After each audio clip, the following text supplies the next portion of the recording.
مسلم league نون کے سیاستدانوں طلال چودھری اور دانیال عزیز پہ بجلی گر گئی ہے، ان دونوں کے ہاتھوں کے طوطے اڑ گئے ہیں۔ آخر ان کے ساتھ ہوا کیا ہے، اس پہ بات کرتے ہیں۔ جی السلام علیکم، میرا نام کرم فہد ہے۔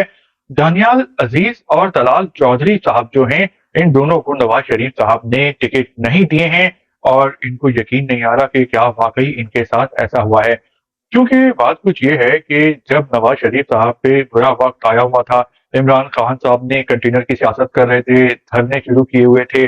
نواز شریف صاحب کو پیناما کے معاملے میں جیل میں ڈلوا دیا تھا، نااہل کروا دیا تھا، تو یہ دونوں دانیال عزیز اور طلال چودھری شیروں کی طرح نواز شریف کے ساتھ ڈٹے ہوئے تھے اور مقابلہ کر رہے تھے۔ اس میں بد زبانی بھی ہو رہی تھی، بد کلامی بھی ہو رہی تھی، یہ لوگ نااہل بھی ہو گئے تھے، توہین عدالت کی کارروائی ہوئی تھی، گرفتاریاں بھی ہوئی تھی، ان کو گالیوں سے بھی نوازا گیا تھا پی ٹی آئی کی طرف سے، لیکن ان لوگوں نے ہمت نہیں ہاری اور ان لوگوں نے وفاداری دکھائی تھی۔ اور نواز شریف صاحب اس زمانے میں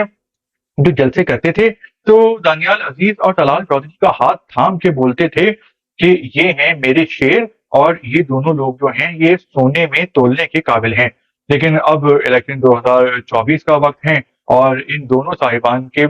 حلقے میں جو ان کے حریف تھے، مخالفین تھے، تو ان کو نواز شریف نے صاحب نے ووٹ دے دیا ہے اپنی اگلی حکومت بنانے کے لیے، اپنے سیاسی فائدے کے لیے، اور ان دونوں کو ٹکٹ سے محروم رکھا ہے۔ تو جو دانیال عزیز صاحب ہیں، انہوں نے آزاد حیثیت میں الیکشن میں حصہ لینے کا اعلان کر دیا ہے،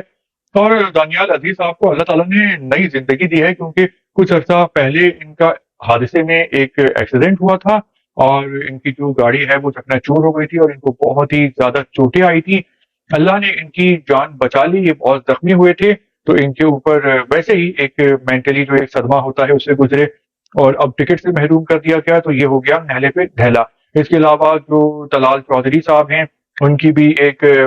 پاسٹ ہے، ایک ماضی ہے، پچھلے کئی سالوں سے یہ نواز شریف صاحب کے ساتھ دیتے آئے ہیں، اچھے برے وقت میں،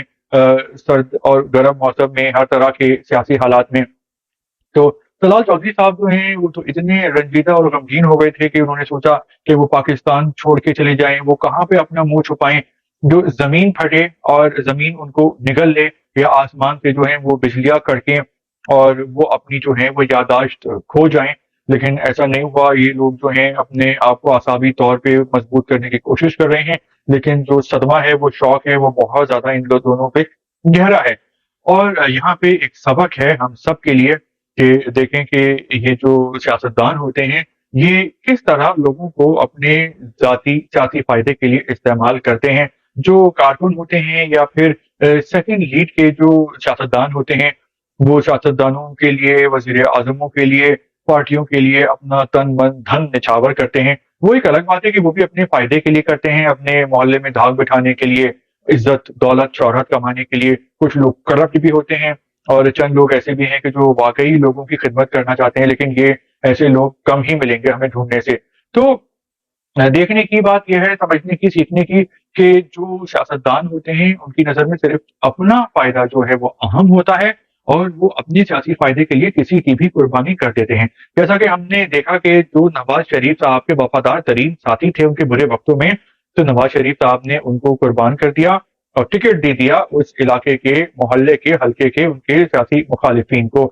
تو دیکھیں، یہ ہے پاکستان کی ڈرٹی اور سیاسی جو گندی سیاست ہے، کہ بیچارے کارکن یا کارکن ٹائپ سیاستدان جو ہوتے ہیں، وہ اپنا وقت دیتے ہیں، اپنی انرجی لگاتے ہیں، اپنا پیسہ خرچ کرتے ہیں، اپنی جوانیاں برباد کر دیتے ہیں، جیلیں بھگتتے ہیں، ڈنڈے کھاتے ہیں، احتجاج کرتے ہیں، جلسے جلوسوں میں جاتے ہیں، اور آخر میں ان کو ملتا ککھ بھی نہیں ہے۔ تو یہ سب باتیں ہم کو سمجھنی چاہیے۔ ووٹ پاکستانیوں کو سب کو ضرور دینا چاہیے، لیکن اپنا تن من دھر نچھاور اپنے آپ پہ اور اپنی فیملی پہ ہی کرنا چاہیے۔ سیاستدان لوگ چاہے وہ کسی بھی پارٹی کے ہوں، تو وہ اس قابل نہیں ہوتے۔ اس کے علاوہ جو الیکشن 2024 ہونے والے ہیں، تو اس میں ایک الگ بات یہ ہے کہ کافی ہائی پروفائل سیاستدان اس میں حصہ نہیں لے رہے، جیسے مفتاح اسماعیل ہو گئے،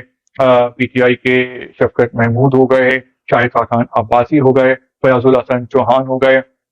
ظفر جھگڑا صاحب ہو گئے۔ اس کے علاوہ علی زیدی جو ہیں، عمران اسماعیل ہیں، اس کے علاوہ بھی چند نام ہیں، لیکن ان تمام ناموں میں جو بڑا پروفائل ہے وہ شاہد خاقان عباسی صاحب کا رہا ہے، مفتاح اسماعیل صاحب کا رہا ہے، شفقت محمود صاحب کا رہا ہے۔